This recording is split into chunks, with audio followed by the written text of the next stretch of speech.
el día de hoy no me puse de acuerdo con la pastora con lo que el día de hoy iba a hablar. La pastora hace unos momentos hablaba de comprometerse. La pastora hace unos momentos hablaba de involucrarse en diferentes áreas dentro de la iglesia. La pastora hablaba acerca de no esperar que alguien haga algo, sino hacerlo yo.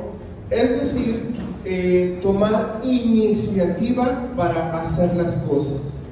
Y bueno, voy a iniciar leyendo este versículo de esta palabra que dice en el libro de Santiago, capítulo 2. Vamos a ir a que lo ponga.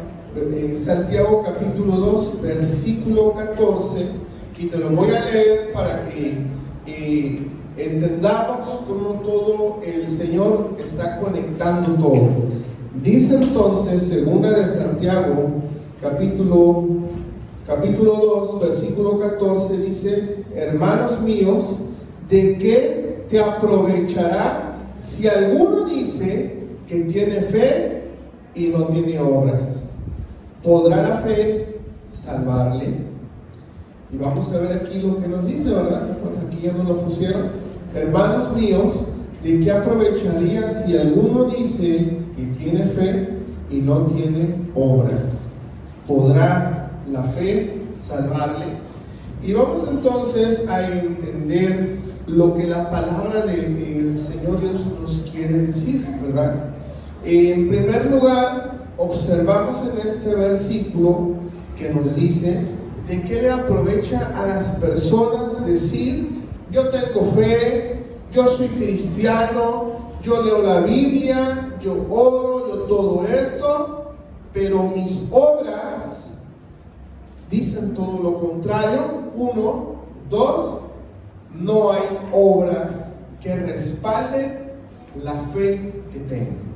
Es decir, y un ejemplo muy sencillo, una persona que es un doctor, un médico, tiene los conocimientos médicos, pero si no aplica sus conocimientos para sanar a las personas, entonces solamente es doctor en un papel o en un reconocimiento, pero no es doctor en el tema de la práctica. Es decir, nosotros podemos decir somos cristianos, vamos a la iglesia, pero ¿cuáles son las obras que respaldan lo que somos? Y esto ahorita vamos a observar lo que es la fe, lo que son las obras, y entendiendo esto, nosotros tenemos que ser un resultado de lo que decimos que somos. Yo puedo decir, soy una persona buena, yo puedo decir, yo soy un buen ciudadano, pero mis obras dicen todo lo contrario. Y vamos a observar, y vamos ahora a el libro de Mateo capítulo 25, vamos a Mateo capítulo 25, y vamos a observar en el libro de Mateo capítulo 25, vamos, el versículo es el versículo, vamos un segundito, Mateo 25, versículo 14. Mateo 25, versículo número 14.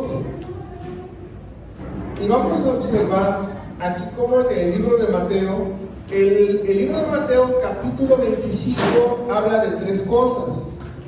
En este libro de Mateo, capítulo 25, habla acerca de tres parábolas. La primera parábola es la que ya han leído, la de las 10 vírgenes. La segunda parábola es la parábola de los talentos.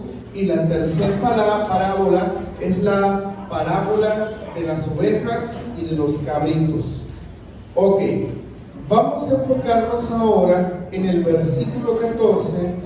Y vamos a revisar lo que dice la palabra acerca de lo que son los talentos. Y dice ser entonces en Mateo 25, versículo 14, dice: porque el reino de los cielos es como un hombre que yéndose lejos llamó a sus siervos, les entregó sus bienes, versículo 15, a uno dio 5 talentos, a otro 2 talentos y a otro 1, a cada uno conforme a su capacidad, y luego fue lejos, y el que había recibido 5 talentos fue y negoció con ellos y ganó otros 5 talentos. 17. Asimismo, el que había recibido 2 talentos ganó también otros 2 talentos. 18. Pero el que había recibido 1 fue y cavó en la tierra y escondió el dinero de su señor. Versículo 19. Después de mucho tiempo vino el señor de aquellos siervos y arregló cuentas con ellos. Versículo 20. Y llegando el que había recibido 5 talentos, trajo otros 5 talentos, diciendo: Señor, 5 talentos me entregaste, aquí tienes, he ganado otros 5 talentos sobre ellos. Versículo 21. Y su señor le dijo: bien, buen siervo y fiel, sobre poco has sido fiel, sobre mucho te pondré, entra en el gozo de tu señor. Versículo 22. Llegando también el que había recibido 2 talentos, dijo: Señor, 2 talentos me entregaste, aquí tienes, he ganado otros 2 talentos sobre ellos. Versículo 23. Su señor le dijo: bien, buen siervo y fiel, sobre poco has sido fiel, sobre mucho te pondré, entra en el gozo de tu señor. Versículo 24. Pero llegando también el que había recibido 1 talento, dijo: Señor, te conocía que eres un hombre duro, que ciegas donde no sembraste y recoges donde no esparciste. Versículo 25. Por lo cual tuve miedo y fui y escondí tu talento en la tierra. Aquí tienes lo que es tuyo. Versículo 26. Respondiendo su señor le dijo: siervo malo y negligente, ¿sabías que ciego donde no sembré y que recojo donde no esparcí? Versículo 27. Por tanto, debías haber dado mi dinero a los banqueros, y al venir yo hubiera recibido lo que es mío, con los intereses. Versículo 28. Quitadle pues el talento y dalos al que tiene 10 talentos. Versículo 29. Porque el que tiene le será dado y tendrá más, y al que no tiene, aún lo que tiene le será quitado. Versículo 30. Y al siervo inútil, échale en las tinieblas de afuera, allí será el lloro y el crujir de dientes. Ok.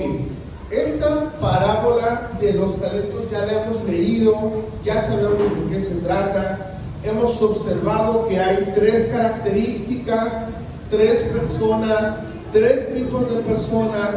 La primera persona, la persona que se le entregaron 5 talentos. La segunda persona es que se le dieron 2 talentos. La tercera persona es esa persona que se le dio 1 talento.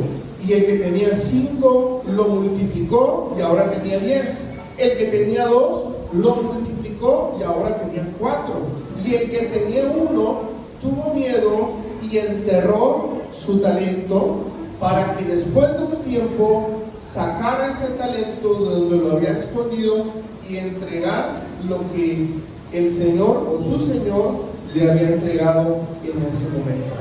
3 tipos de personas, 3 tipos de hombres que Dios les entrega, que su Señor les entrega y les da la confianza para que multipliquen lo que el Señor Dios nos entrega. Tenemos que entender, todos y cada uno de los que estamos aquí, que todos tenemos dones del Espíritu Santo, pero también tenemos talentos. Y fíjense, yo no me había puesto de acuerdo con la pastora y ni siquiera le había explicado qué es lo que iba a predicar hoy en esta tarde.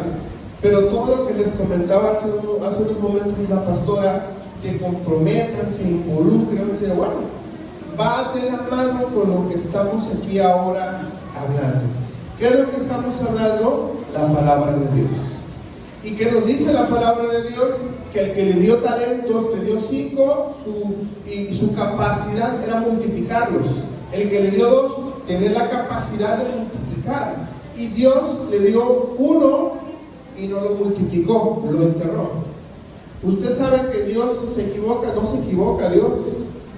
Dios no comete errores. Dios nos da la confianza. Dios nos da la bendición. Dios te da dones. Dios te da talentos. ¿Para qué? Para que tú multipliques lo que Dios te ha entregado.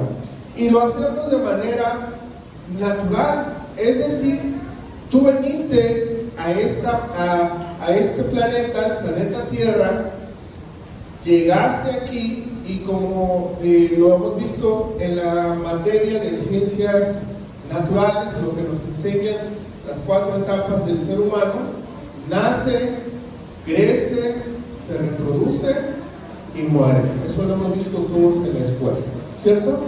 La naturaleza es que nos multiplicamos, ¿verdad? Es decir, que Dios te da capacidad y dentro de ti está la capacidad de la multiplicación. Dios te da talentos, Dios te da dones, Dios te da capacidades. ¿Para qué? Para hacer su obra. Y bueno, si bien es cierto, ¿cuál de estos 3 nosotros queremos ser? ¿El que multiplicó mucho, el que multiplicó más o menos, o el que no multiplicó nada y enterró su talento? ¿Cuál es el talento que tú tienes?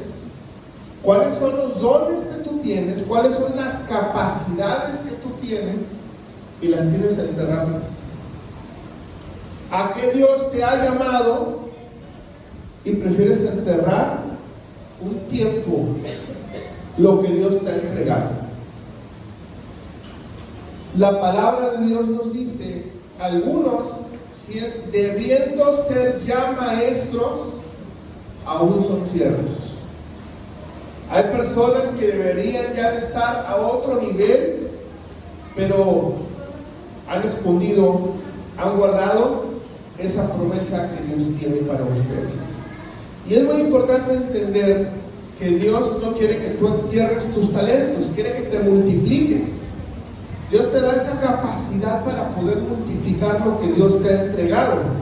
Es muy importante entender. Yo escuchaba a un pastor en Estados Unidos, y él es un pastor que desde siempre, él es muy inteligente, él tiene mucha capacidad para hacer negocios, él hace empresa, de la nada hace una empresa y luego hace otra y otra y otra y otra.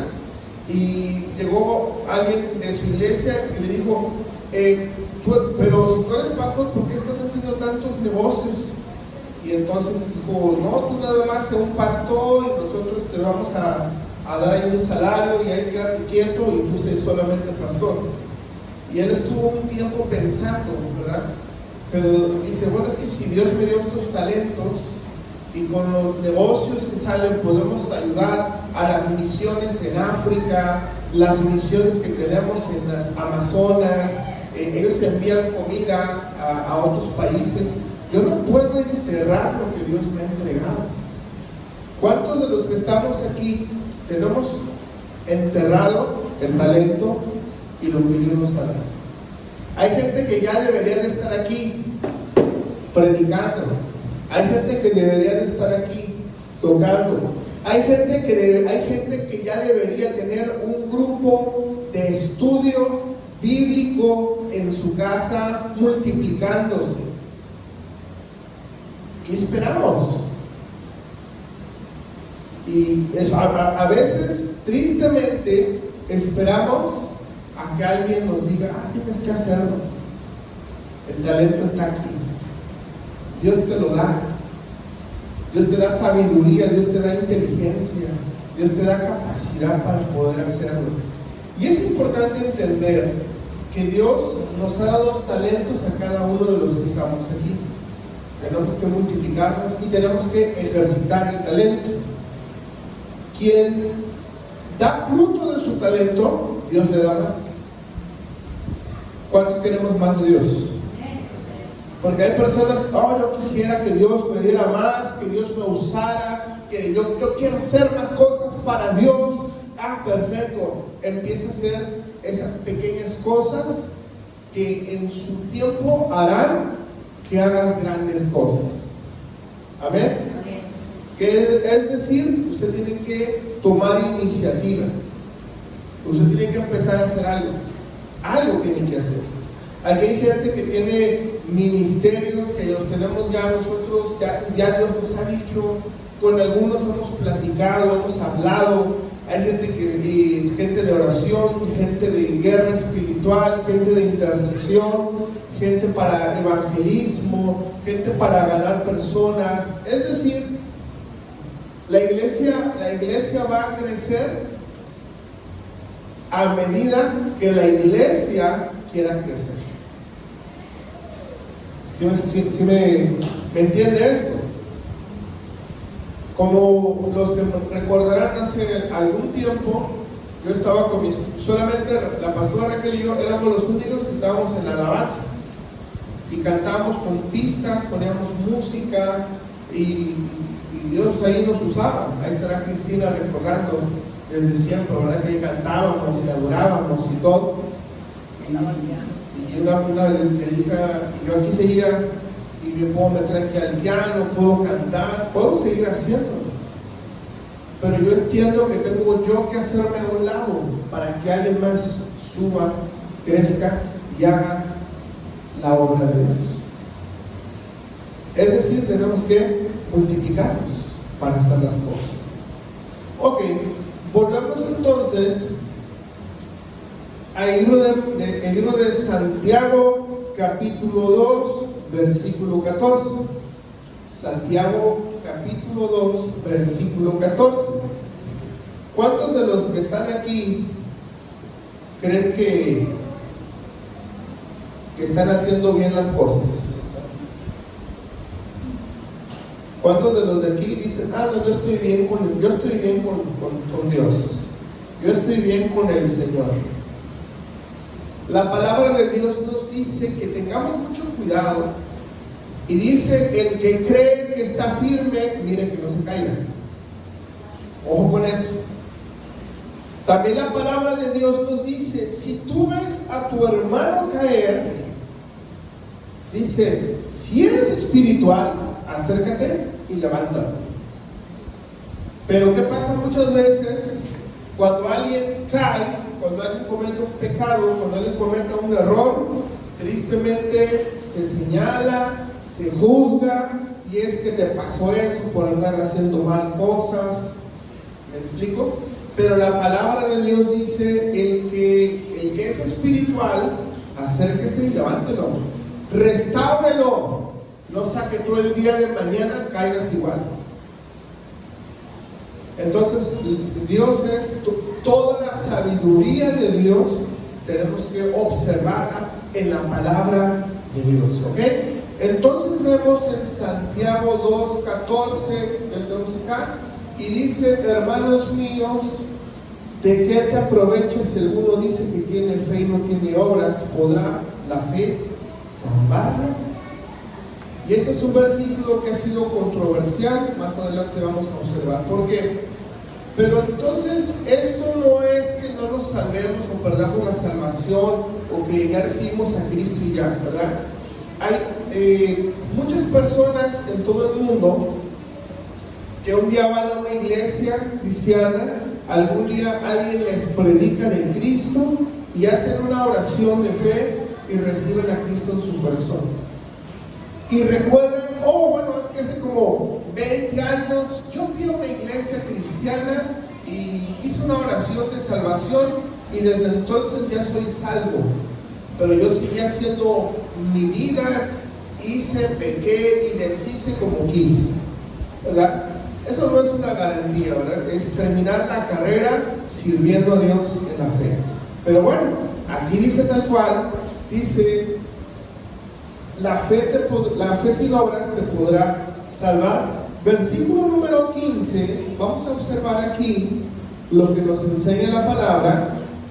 Si un hermano o una hermana están desnudos y tienen necesidad de mantenimiento de cada día, esto pueden ser los homeless, pueden ser personas que viven en la calle, siguiente, y ninguno de vosotros le dice, id en paz, y alguno de vosotros les dice, ve en paz, caliéntate, sáciate, pero tú no le das las cosas que son necesarias para el cuerpo, ¿de qué te aprovecho? Es decir, esta sociedad, la sociedad es muy observadora, habla mucho, planea mucho, hace muchos planes, pero no hace nada. Ojo con eso. La sociedad así es. Oh, es que yo quisiera hacer esto, y vamos a hacer este plan, y vamos a hacer estos planes, y vamos a hacer esto, y no hace nada. Ojo con eso.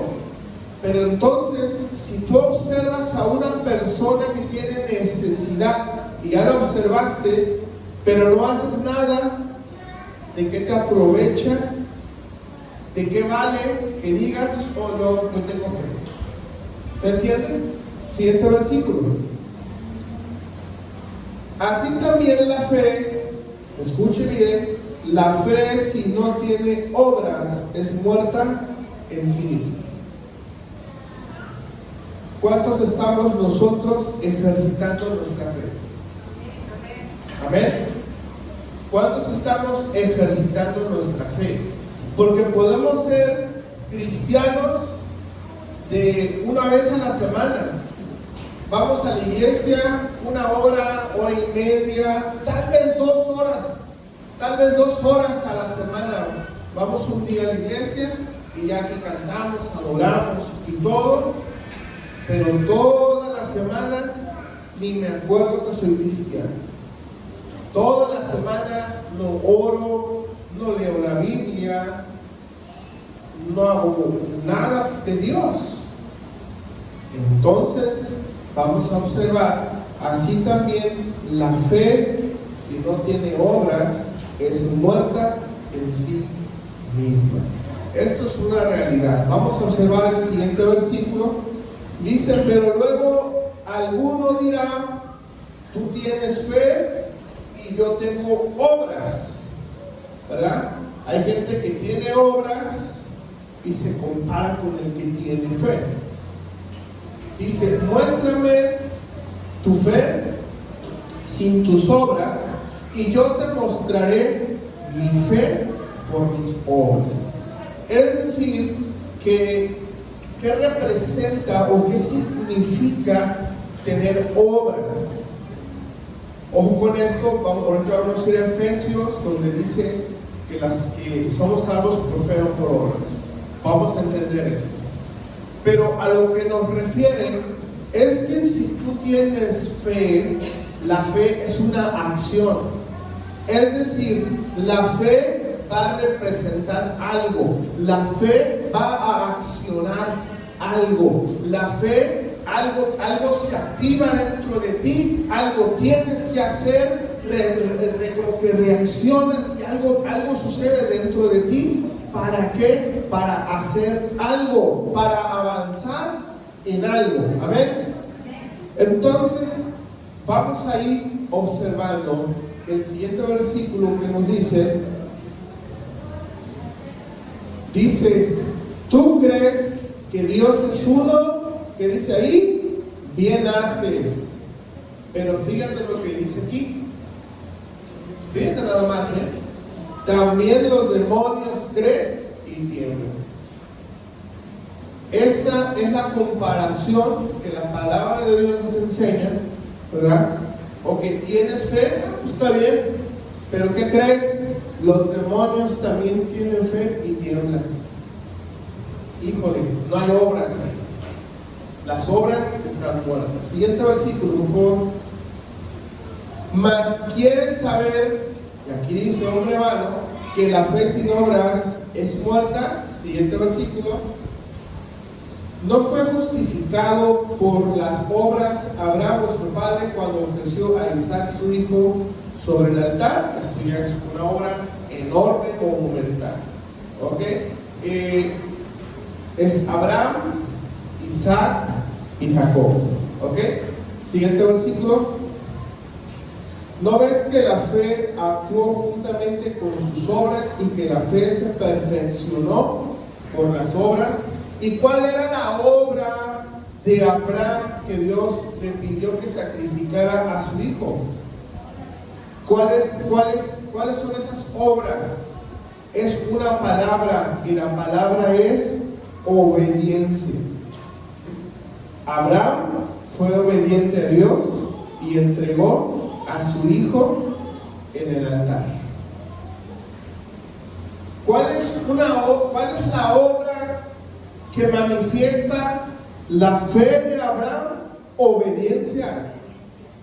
¿Cuántos de los que estamos aquí realmente somos obedientes a lo que Dios nos ha llamado, a lo que Dios te dijo, a lo que Dios te indicó, al llamado que Dios te ha entregado? ¿Cuántos realmente estamos viviendo en esa obediencia? Porque esto es un reto a nuestra fe.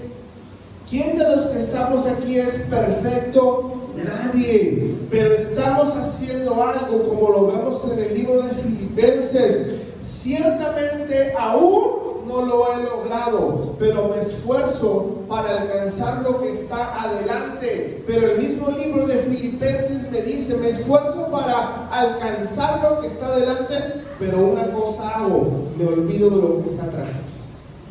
Y a veces tu pasado no te permite avanzar. A veces y cuando me refiero a tu pasado, todas aquellas decisiones que tú tomaste, que las decisiones de tu pasado a veces nos alcanzan y queremos una vida en libertad en Cristo, pero a veces las decisiones de nuestro pasado nos alcanzan y como que nos dicen: a ver, vente para acá, aquí estás tú, y nos impiden poder avanzar. Por eso es muy importante entender que la palabra de Dios nos dice que los que estamos en Cristo, nuevas criaturas somos. Las cosas viejas pasaron, y aquí todo es hecho nuevo. Es decir, hoy Dios creó algo nuevo para nosotros. Dios ha creado hoy algo nuevo para ti. ¿Quién es el que te recuerda tu pasado? ¿Quién es el que viene con pensamientos de tu pasado? ¿Quién es el que viene a traer ideas para que tú no avances? Ese es el enemigo. Pero el enemigo anda como león rugiente buscando a ver a quién se quiere comer. Pero dice la palabra: resístelo y huirá de ti.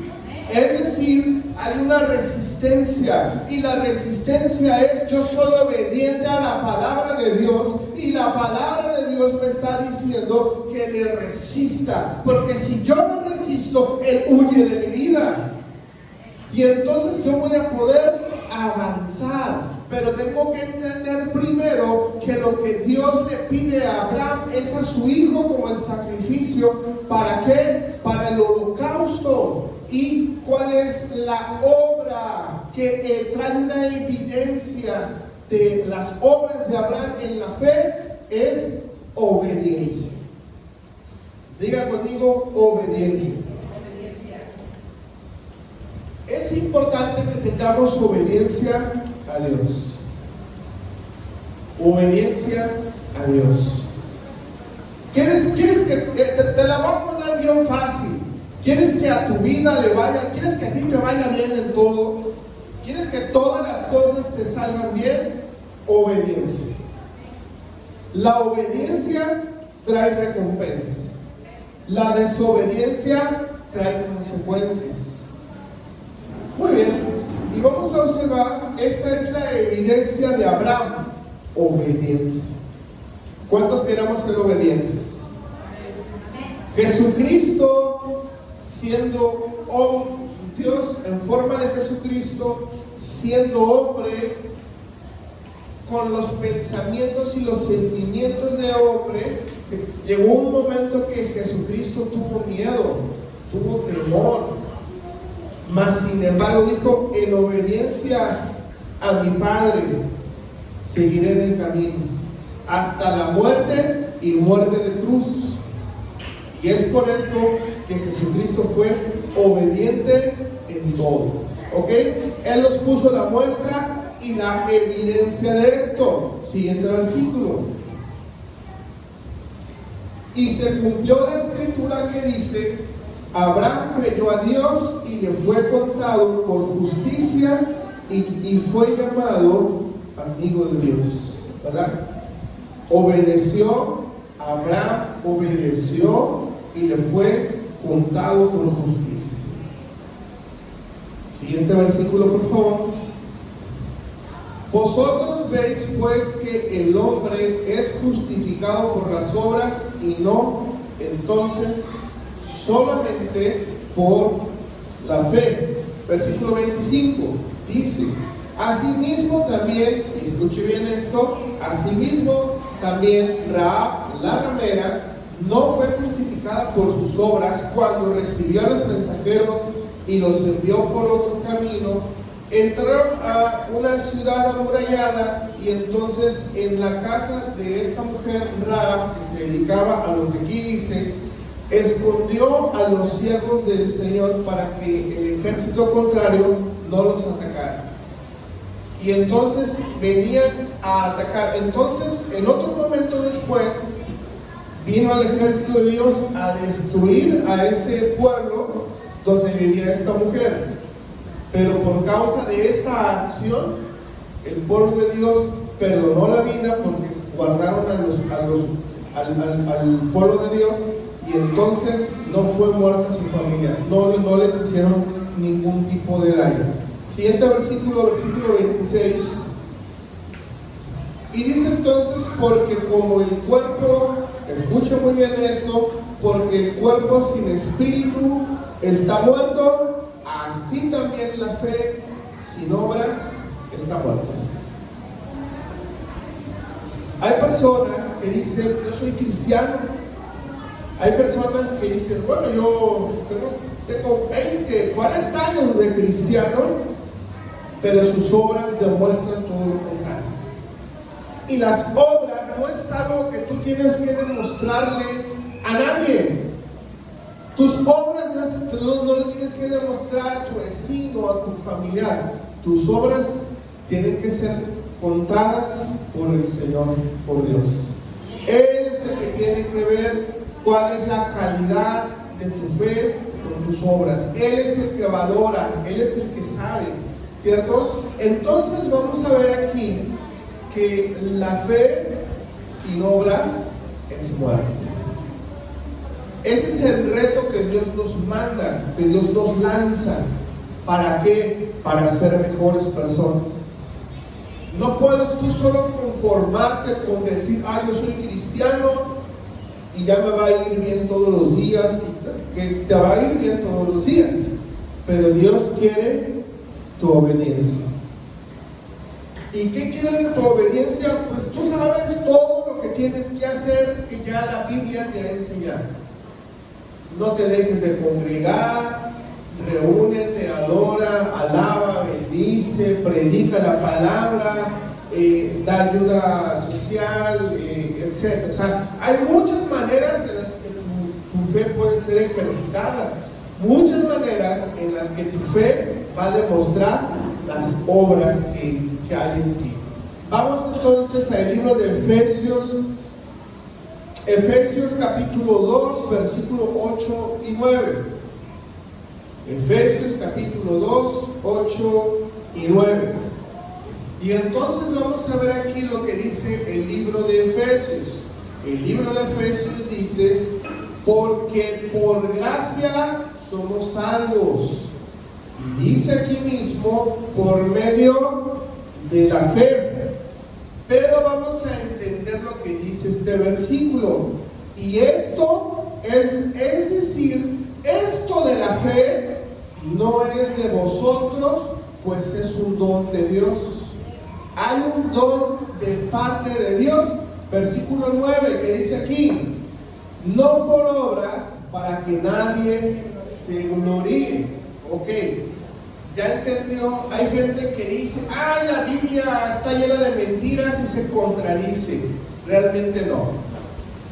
Vamos, regresa al versículo 8, y aquí dice en el versículo 8: porque por gracia somos salvos por medio de la fe, y la gracia no es algo de nosotros, sino es un don de Dios. Pero aquí vemos esta palabra específica, la palabra gracia. Diga conmigo: gracia. ¿Qué es lo que Dios ha tenido con nosotros? Gracia. Aleluya, ahí está predicando. ¿Qué es lo que hace que te vaya bien en todo lo que, en tu trabajo, en tu escuela? Es la gracia de Dios en ti. Tú como cristiano, tú como hijo e hija de Dios, te tiene que ir bien donde quiera que estés. Tú como cristiano te tiene que ir bien en tu trabajo, en tu escuela, en tus negocios, con tus vecinos. En todos lados te debe de ir bien. Por una sola cosa, por una sola palabra, porque la gracia de Dios está sobre ti.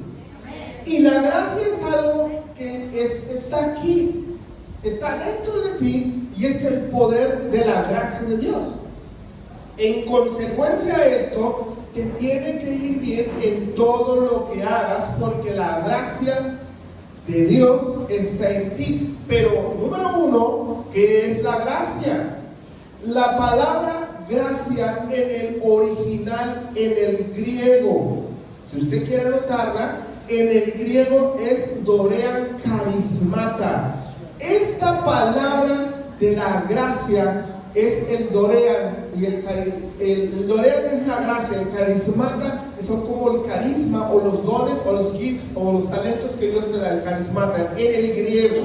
Pero en el griego original, la palabra dorean o dorean carismata tiene un significado, porque sabemos que existe una ciencia, la ciencia que se llama etimología, y la etimología que explica el significado original de las palabras.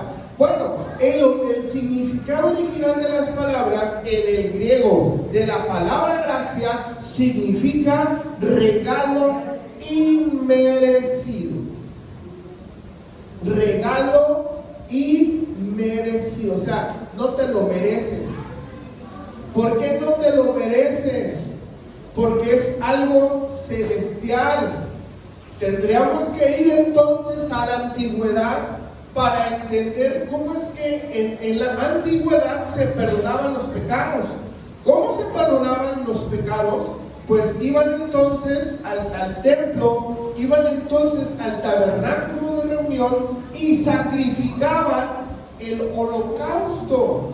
Sacrificaban a las palomas, a los borregos, a los animalitos, y esa sangre, digamos que una carne asada así gigantesca, ese era el altar, ¿verdad? En ese altar estaba el carbón, el rojo vivo, leña, madera, especias, aceites. Entonces se sacrificaba el animal y esa sangre se derramaba sobre eso, y eso se evaporaba y subía como un olor fragante a Dios por el perdón de nuestros pecados. Eso era en la antigüedad, pero para eso vino Jesucristo, porque Él fue el único, irrepetible y verdadero sacrificio por el perdón de nuestros pecados.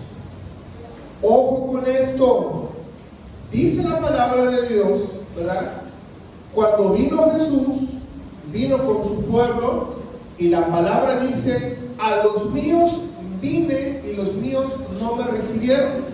Y la promesa es: y no me van a ver hasta que vuelva a venir, y digan entonces: bendito el que viene en el nombre de Jehová. Usted sabe cuándo los judíos van a reconocer a Jesucristo y cuándo van ellos a volver a aceptar que Él es el Señor Dios.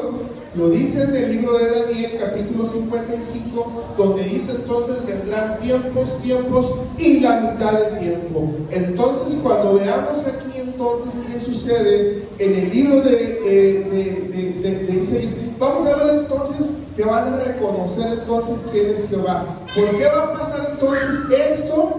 Porque entonces viene la gran tribulación.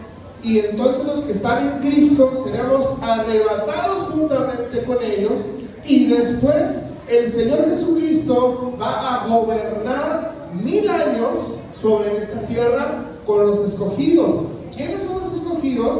Todos los que sean del pueblo de Dios. Ahí va a estar. Y aún dice que gobernarán 1000 años, y en esos 1000 años, vuelvo a decir ahí en Apocalipsis, dice entonces, y aún los escogidos serán engañados. Entonces es una cuestión, esta palabra me gusta, que es la escatología. Es la ciencia que estudia tiempos finales y el Apocalipsis. Es una ciencia tremenda. Pero bueno, ya me fuimos muy para allá y estamos en la salvación. Vamos a ver entonces que la salvación nos dice que es el regalo inmerecido. ¿Por qué? Porque la salvación es el regalo inmerecido. Diga conmigo, regalo inmerecido. No te lo mereces. Espero eso haya salido del video. Es muy importante. Dice mi esposa, ponte a hacer estudios del Apocalipsis porque ya es tiempo, y grábalos y súbelos. Le vamos a hacer caso. Necesito retomar mis apuntes y mis porque tengo estudios, no crean que no en teología, tengo escatología, tengo hermenéutica, tengo apologética, sí les sé, tengo que retomar mis estudios ahí. Pero fíjense nada más, en la antigüedad, en el holocausto se hacía el sacrificio, ¿para qué? Para el perdón de los pecados. Por lo tanto, Jesucristo vino, y Jesucristo, que estuvo con nosotros, fue crucificado, al tercer día resucitó. Tú hoy, el día de hoy, tú vas o mañana vas a Jerusalén y observas la tumba de Jesús y la tumba está vacía. Pero tú vas a la tumba de Buda, a la tumba de Mahoma, vas allá con los Krishnas, vas allá con los mayas, ve a cualquier lado y vas a encontrar ahí los restos mortales de aquellos que en su momento quisieron ser Dios. Mas sin embargo Jesucristo resucitó al tercer día. ¿Para qué? Número uno, cuando Jesús muere en la cruz del Calvario, Jesucristo desciende al Hades y al infierno, y ahí se encuentra, y Jesucristo está allá 3 días predicando y compartiendo, viendo ahí cómo está. Pero el objetivo importante de entrar al Hades y al infierno era tomar las llaves, y arrebata las llaves del Hades y arrebata las llaves de la muerte. Y quien tiene control y cuidado de cuándo vamos a morir ya no depende de alguien, ahora depende de Jesucristo. Jesucristo es el que tiene la llave de la muerte y el Hades. Y nadie se muere si no es porque Él quiera. Me encanta la palabra de Dios porque dice que ni uno solo de tus cabellos se mueve si no es por su voluntad. Y ese es el nivel de fe que tú debes de tener y confianza. Amén. Pero bueno, Jesucristo vino y entonces asimismo nos perdonó nuestros pecados. Ahora, ¿qué sucede ahí en ese momento? Ese perdón que Dios te dio se llama gracia. ¿Qué hizo Jesucristo? Murió en la cruz. ¿Para qué? Por ti y por mí, por nuestros pecados. Si aún en la persona más mala del planeta se arrepintiera y doblara sus rodillas delante de Jesucristo, recibe salvación. Eso está bien tremendo. Nosotros, como somos seres humanos, diríamos, eso no es justo. Oh, fue tan malo, ¿cómo es que Dios lo perdona? Eso es la gracia. No entendemos todo el alcance, todo lo que puede ser la gracia. Ojo con eso entonces, por eso es la gracia. La gracia es regalo inmerecido. No te lo mereces, no me lo merezco, pero somos salvos por la gracia de Jesucristo. ¿Cuántos podemos darle un fuerte aplauso a Jesucristo por la gracia y por el perdón de nuestros pecados? Porque por eso es que estamos aquí. Por eso es que estamos haciendo todo lo que hacemos. Por la gracia de Dios. Por la gracia de Dios hay personas que vienen desde muy lejos para estar aquí sirviendo a la iglesia. Por la gracia de Dios es que tenemos todo esto que tú ves. Es por su gracia, porque Él pone, porque Él acomoda, porque Él hace las cosas. ¿Por qué? Por la gracia de Dios. Amén. Y para terminar, quiero quedar claro y quiero ser muy concreto en lo que estamos hablando. Para terminar, ok, somos salvos por la gracia. Pon el versículo 9, por favor. Aquí lea atentamente el versículo 9 y dice: no por obras para que nadie se gloríe. Para que nadie diga: oh, yo construí hospitales, construí asilos de ancianos, yo le di agua a un pueblo, yo hice todo esto, yo hice todo aquello. La palabra de Dios dice: no es por obras que tú te vas a ir al cielo. Porque en el momento que tú digas: soy tan buena persona y me voy a ir al cielo, entonces tú estás haciendo a un lado la gracia de Dios. Y para ser acreedor a la gracia, ¿sabes cómo funciona ahí? Por eso que Jesucristo derramó su sangre en la cruz por el perdón de nuestros pecados. Y Él fue perfecto, nunca pecó. ¿Cuántos pecados hemos hecho nosotros? Muchos. Más sin embargo, vamos entendiendo esto: la salvación es por gracia, ¿ok? Y las obras son la evidencia de tu obediencia. Es decir, yo soy cristiano, okay, yo tengo frutos. Hay evidencias que dicen que yo soy cristiano. ¿Por qué? Porque tengo estos frutos, porque hacemos esto, porque hacemos aquello. Esos son los frutos. ¿Ok? ¿Cuántos queremos tomar el reto entonces de demostrar que nuestra fe tiene obras? Porque podemos ser cristianos de muchos años y pueden pasar 10 años, pueden pasar 20 años y no tenemos obras, no tenemos frutos. Dios nos habla a tener frutos, a tener obras, a multiplicarnos, y que no tengamos ese talento enterrado en el piso.